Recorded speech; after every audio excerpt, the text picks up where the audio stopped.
Nick Woodman's name is not as old as Hollywood or as serious as neurosurgery, but his story carries the same fire of failure, reinvention, and unlikely triumph. He is the man who strapped a camera to his wrist and turned it into a billion-dollar empire, a kid who could not hold a job, who lost millions trying to build a failed company, who slept on a blow-up mattress in an apartment he could barely afford, and who ended up creating one of the most iconic brands on the planet. To tell his story is to watch a surfer chase a wave that everyone else said did not exist, only to ride it all the way to the top of the world. Nicholas Woodman was born in 1975 in Atherton, California, a wealthy suburb in Silicon Valley. His father was an investment banker. His mother was an interior designer. On paper, he had every advantage. But Nick was not a good student. He struggled in school not because he was unintelligent, but because he was restless, bored, and always looking for the next adventure. He loved sports, especially surfing. He would sneak away from homework to chase waves on the California coast. Teachers called him unfocused. His parents worried he would never find a direction. Inside, Nick worried the same thing. He managed to get into the University of California, San Diego, where he studied visual arts, a degree that made his father raise an eyebrow but made Nick happy. He graduated in 1997, right as the internet was beginning to explode. Like every young person in Silicon Valley at the time, he wanted to get rich fast. He joined a startup called InfoSeek, an early search engine, and watched as the company went public and made some of his colleagues millionaires. Nick made some money too, but not enough. He wanted more. He wanted his own company. So he quit and started his first venture, a platform called Funbug, which was meant to help people market their businesses online. It failed completely. He raised nearly $4 million from investors and burned through every penny. The company collapsed. Nick was humiliated. He had lost other people's money. He had lost his reputation. He moved back into his parents' house at 24 years old, broke and ashamed. That failure broke something in Nick, but it also freed him. He decided to do what he had always loved. He packed a backpack, bought a one-way ticket to Indonesia and Australia, and went surfing for months. He had no plan. He had almost no money. He slept in hostels and on beaches. He ate instant noodles. But out on the water, with salt in his hair and a board under his chest, he had a realization that would change everything. He was trying to take photos of himself and his friends surfing, but the cameras were terrible. They were bulky, expensive, and not waterproof. You could not strap them to your wrist or your board. You could not capture the feeling of dropping into a 10-foot wave. Nick thought to himself, someone should make a camera for this. Someone should make a small, tough, wearable camera that lets you document your own adventure. And then he thought, why not me? He returned to California with nothing but an idea and a burning obsession.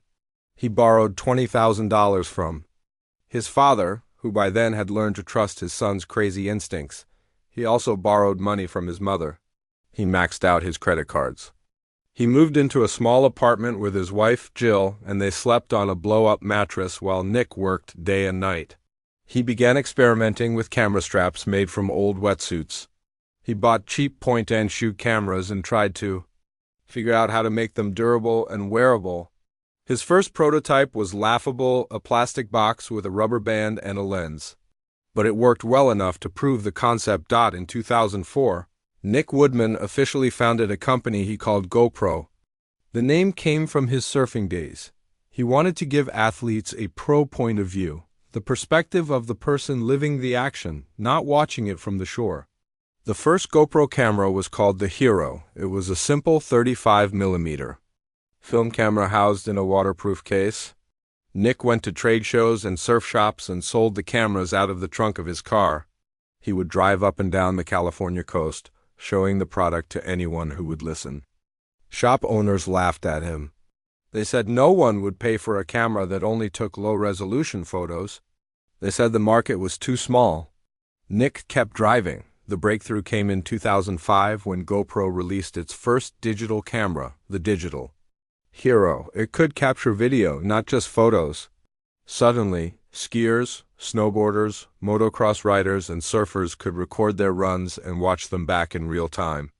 The product was still clunky. The video quality was poor by today's standards. But it was the only option on the market, and action sports athletes fell in love with it. Nick started receiving homemade videos from customers, clips of insane stunts, beautiful waves, and dangerous crashes. He realized that GoPro was not just a camera company. It was a storytelling platform. The customers were the creators. Nick began featuring user-generated content in GoPro's marketing, and the brand exploded. The real turning point came in 2010 with the release of the HD Hero. This camera shot high-definition video for the first time. It was small, rugged, and could go anywhere underwater, up a mountain, strapped to a race car, or attached to the chest of a BASE jumper. The timing was perfect. YouTube was growing exponentially. Social media was taking off. People wanted to share their lives visually, and GoPro gave them the tool to do it in the most extreme way possible. Sales skyrocketed. By 2011, GoPro had become the best-selling camera in the United States. It was not just for athletes anymore. Parents used it to film their kids.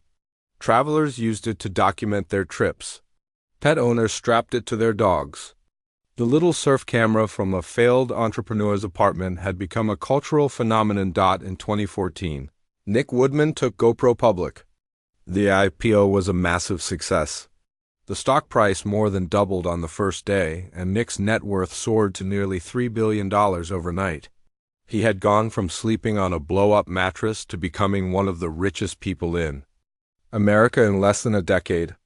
Magazine covers called him the billionaire surfer. He was compared to Steve Jobs. He bought a private jet and a mansion in the hills, but he never forgot the days of selling cameras out of his car. He kept an old, broken prototype of the first GoPro on his desk as a reminder of where he came from. Success, however, is never a straight line. After the IPO, GoPro faced brutal challenges. Smartphones began offering high-quality video, and people questioned whether they needed a separate camera. The company released a drone called the Karma in 2016, but it was recalled shortly after launch due to technical problems. Sales dropped. The stock crashed. By 2018, GoPro's value had fallen by more than 90% from its peak. Journalists wrote obituaries for the company. They said the GoPro era was over. Nick Woodman was publicly humiliated again, just like with Funbug, but this time he was older, wiser, and more determined. Instead of giving up, Nick went back to the basics. He slashed prices. He cut the drone division. He refocused on what made GoPro great in the first place: simple, durable, wearable cameras for people who love action and adventure. He introduced a subscription service that gave customers cloud storage and camera replacement benefits. He stopped trying to compete directly with smartphones and instead positioned GoPro as a specialized tool for people who wanted more than what their phone could offer. Slowly, the company began to recover. By 2021, GoPro was profitable again. The stock stabilized. Nick had survived the second near-death of his career. One of the most remarkable things about Nick Woodman is his attitude toward wealth and success. Despite being a billionaire, he is famously down-to-earth. He still surfs every chance he gets. He still wears board shorts and flip-flops to meetings. He is known for his loud, infectious laugh and his genuine kindness to employees. When GoPro went public, he gave 10% of his own shares, worth hundreds of millions of dollars, to his employees. He has donated millions to environmental causes, ocean conservation, and youth sports programs. He runs the company with a frugal mindset, always remembering the blow-up mattress days. Nick has also been open about the emotional toll of his journey. He has spoken about the depression he felt after Funbug failed, the shame of moving back in with his parents, and the fear of losing everything again when GoPro struggled. He credits his wife, Jill, for standing by him through the darkest years. He credits surfing for keeping him sane. "When I'm on a wave," he has said, "I can't think about stock prices or quarterly earnings. I just have to be present. That is my meditation." He believes that failure is not the opposite of success, but a necessary ingredient of it. I would not have built GoPro if I had not failed at Funbug, he says. Failure taught me humility. It taught me to listen. It taught me that the only way to win is to keep showing up. The legacy of Nick Woodman is not just the GoPro camera hanging from millions of wrists around the world. It is the millions of moments that camera has captured. The first steps of a toddler, the wedding proposal on a mountain peak, the wave of a lifetime, the jump out of an airplane, the fish that got away, the sunset that lasted just 2 minutes. He gave ordinary people the ability to see their own lives as extraordinary adventures. He turned every customer into a filmmaker.